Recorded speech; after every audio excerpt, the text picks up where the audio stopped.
আসসালামু আলাইকুম প্রিয় শিক্ষার্থীরা, সকলে কেমন আছো? আশা করি ভালো। আলহামদুলিল্লাহ, আমিও ভালো আছি।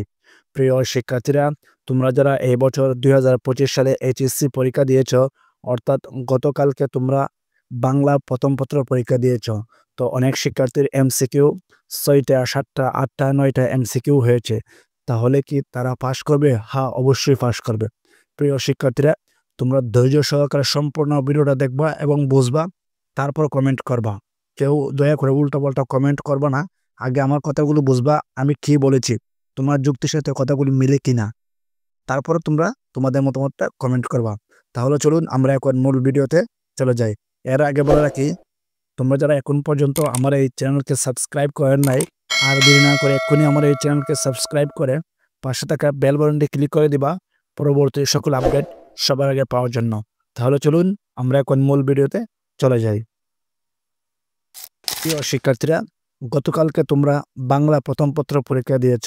তো ইতিমধ্যে অনেক শিক্ষার্থীরা কমেন্ট করেছে, ভাইয়া আমার এমসিকিউ ৬টা, ৭টা, ৮টা, ৯টা হয়েছে। অনেকের এমসিকিউ হয়েছে, কারো ৭টা, কারো ৮টা, কারো ৯টা এমন এমসিকিউ হয়েছে।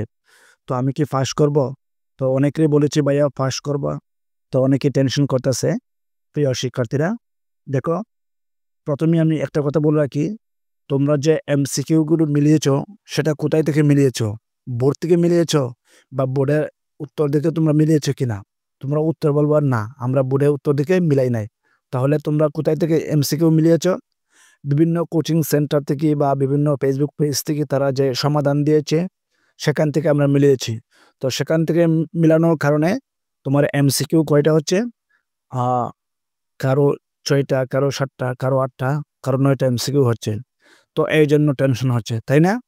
তো আমি আরেকটা কথা বলবো, তোমরা আজকে যে কোনো একটা কোচিং সেন্টারে মিলিয়েছো, আবার আরেকটা কোচিং সেন্টারে মিলাইবা। তোমার আগে যদি হয়তো ৬টা, এখন দেখবা ৮টা হয়েছে। আবার আগে যদি 10টা হইতো, এখন দেখবা 9টা হয়েছে। তোমরা এই জিনিসটা একটু খেয়াল করবা, আমার কথাগুলো ঠিক হয়ে কিনা। তোমরা একই কোচিং সেন্টার থেকে না, বিভিন্ন কোচিং সেন্টারে প্রশ্নগুলো মিলাইবা। দেখবা কখনো 8টা হয়, কখনো 10টা হয়, আবার কখনো 9টা হয়। এই জিনিসটা তোমরা করবা। আচ্ছা, তারপর আরেকটা কথায় আসি। দেখো, এটা কিন্তু বোর্ডের সমাধান না। তোমরা অনেকেই টেনশন করতেছো, ভাইয়া আমি মনে হয় ফেল করব, যেহেতু আমার এমসিকিউ কম হয়েছে তাহলে আমি ফেল। এটা ভাবার কোনো সুযোগ নাই।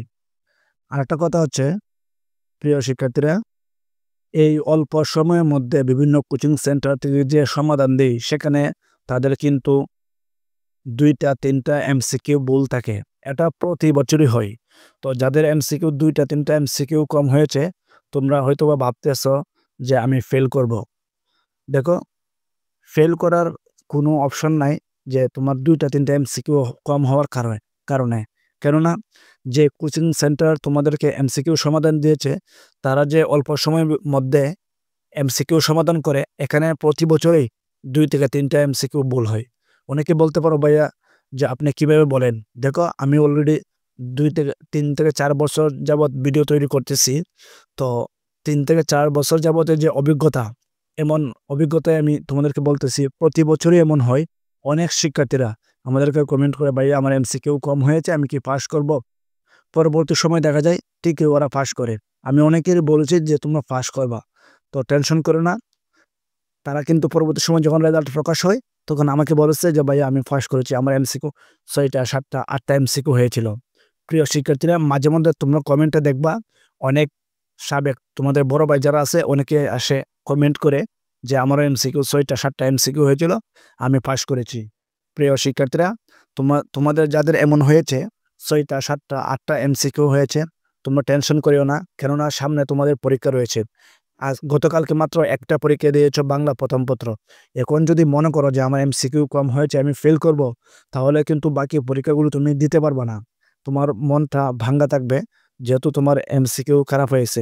আর একটা জিনিস খেয়াল করবা, যেহেতু এখন পর্যন্ত বোর্ডের রেজাল্ট প্রকাশ করা হয় নাই, বা বোর্ড থেকে বলা হয় নাই যে তুমি ফেল করবা, তাহলে অযথা টেনশন নেওয়ার কোনো প্রয়োজন নাই। যাদের এমসিকিউ কম হয়েছে, তোমরা নিশ্চিত ধরে রাখো পাস করবা।